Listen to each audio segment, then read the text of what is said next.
Hey everyone, welcome back to Free Mama TV. I've been getting a lot of questions inside of school, which is our membership community where people have access to a private group of online freelancers and service providers just like you, as well as access to mastermind and coaching calls with yours truly. And I've noticed this theme lately of some new freelancers getting to the point in their business where they are ready to move away from hourly rates into a retainer pricing model. So that's what we're going to cover in today's episode.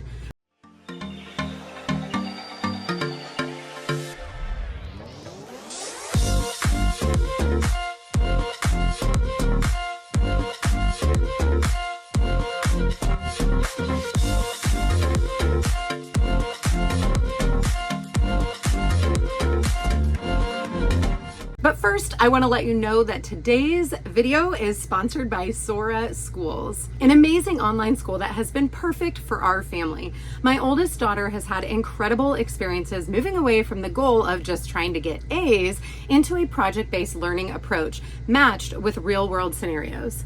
She has tons of leadership and community building opportunities inside of Sora's flexible online schedule, which fits perfectly with our full-time travel lifestyle. I'm just obsessed with this school and what it has done for my daughter's self-esteem and curiosity. Check out the link in the description or head to go.soraschools.com/thefreemama to learn more about their upcoming admissions events. Okay, figuring out what to charge as a virtual assistant, social media manager, or any other type of online service provider is probably one of the hardest things.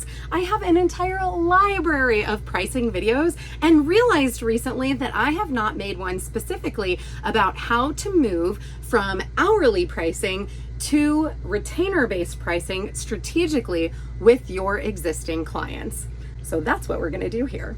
I want to note that while this video is keyword rich for virtual assistants and social media managers, what I'm talking about can be applied to designers, bookkeepers, website builders, and any other type of service provider online. It's the same concept of taking this hourly rate that you probably started with, which by the way was really smart. So give yourself a pat on the back. You have to start somewhere, first of all, and it's really smart and protective for both you and the entrepreneurs or companies that you're serving to start at an hourly rate. It's in integrity to do so because you don't actually know how long it's going to take you to do something that you're just getting started building a career in. This makes sense. But it is a very, very common frustration that as we get more proficient at what we do, we get more efficient, our skills increase, that we kind of start to find ourselves feeling a little bit resentful of this hourly wage mentality that really belongs more in traditional employment. So it's equally smart that you are here watching this video wanting to make the transition into a monthly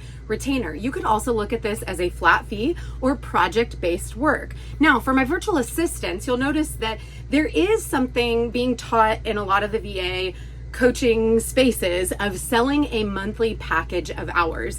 That is not what this is. You are still essentially trading your time for money. It's just that people are buying those hours up front. This isn't bad or wrong, but it's definitely not what I teach my students so that they can hit their financial goals faster while still delivering exceptionally brilliant service to their clients. So how do you make the transition from hourly rate to monthly retainer? Well, because you already have some data around how long it takes you to do certain tasks, maybe some emotional data from your body around where you're maybe feeling resentful, like you know that this wasn't an equal exchange of energy, maybe you know you're not being paid enough. You're also collecting data around the concept of scope creep. This is when someone's asking you to do things that definitely didn't get mentioned back on your original sales conversation. And to an extent, this is normal, especially in the online business space. There's new opportunities all the time. But what we want to do with all of this data, all of this information, your feelings, the practical information of how long it actually takes you to complete certain tasks, as well as the value of the work that you're providing, we want to look at all three of those things, and we're going to take that and plug it into a very unofficial calculator around what you should be charging at a monthly fee. Now, Here is the important part. When you charge a monthly retainer, you need to be very, very clear on the scope of work, and you need to be explicit in your contract about what it means for work that is outside of that scope. So for example, inside the Free Mama membership, we have a contract that has an addendum for an additional hourly rate for any services being requested that are outside of the scope of work. So rather than defining what you do for your clients in terms of time, an hour, you're going to actually define it in terms of the actual work and tangible outcome that you are going to provide. Much like when you use hourly pricing for your monthly retainers, I really recommend two things. Number one, continue to use the staircase method. This is something I've talked about before. It's the idea that every time you bring on a new client, you give yourself a little bit of a raise. Only when you're self-employed can you do this, and you should exercise this. On a sales call, you should feel a little bit uncomfortable saying the number, but not so uncomfortable that you feel like you want to throw up. And you need to make sure that not everyone is saying yes immediately, because if they are, you might be undervaluing yourself. So use that staircase method to bump up your prices a little bit incrementally at a time as you're bringing on new clients. The other thing that you need to keep in mind is that you need to be better about expressing your boundaries and emphasizing them with your clients. So if you are going to be working on a project basis or a retainer basis or a flat fee, you need to make sure that the work that you're doing is actually what they're paying for, and they're not trying to slide in other ideas or tasks or rounds of edits or entirely new projects altogether into the scope of what you previously agreed to. I have talked extensively about communication, expectations, and boundaries on this channel, but if you need a refresher, make sure you go to the search button and look up some of those videos, because it's going to be very, very helpful for you.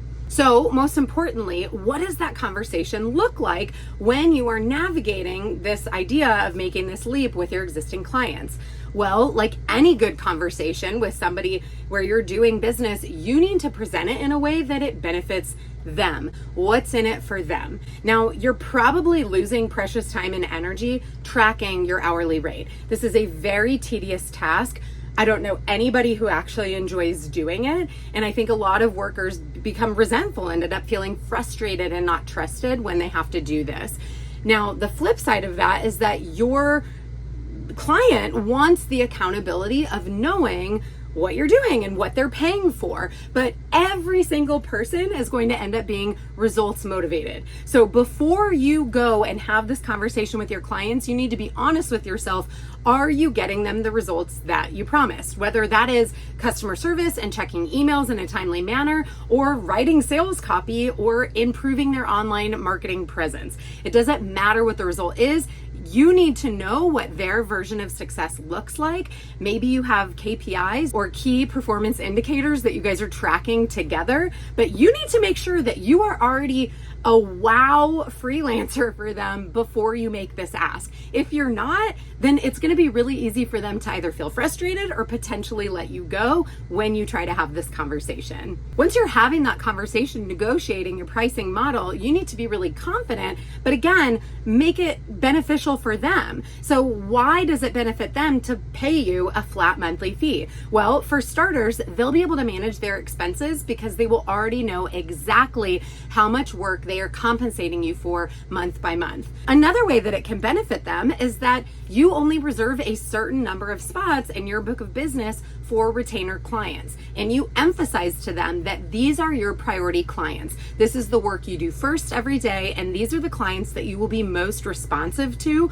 regarding the work inside of their business that you are completing. And lastly, you don't have to be apologetic or ask for permission. You can let them know that as your business grows, and because your skill set and your ability to perform has improved, and these are the tangible results you've gotten your clients, you have decided to change your business model so that you can serve a smaller group of clients at a higher level. And here is what your new package pricing looks like. Like with any conversation with clients around money, you need to be prepared that you can only control what you can control. It is possible that you'll lose a client having this conversation and making this jump, but remember why you're here watching this video and why you want to make this transition in the first place.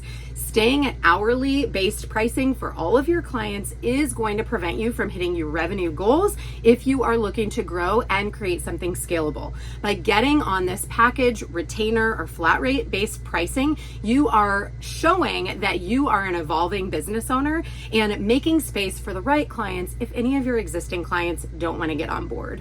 Okay, last thing.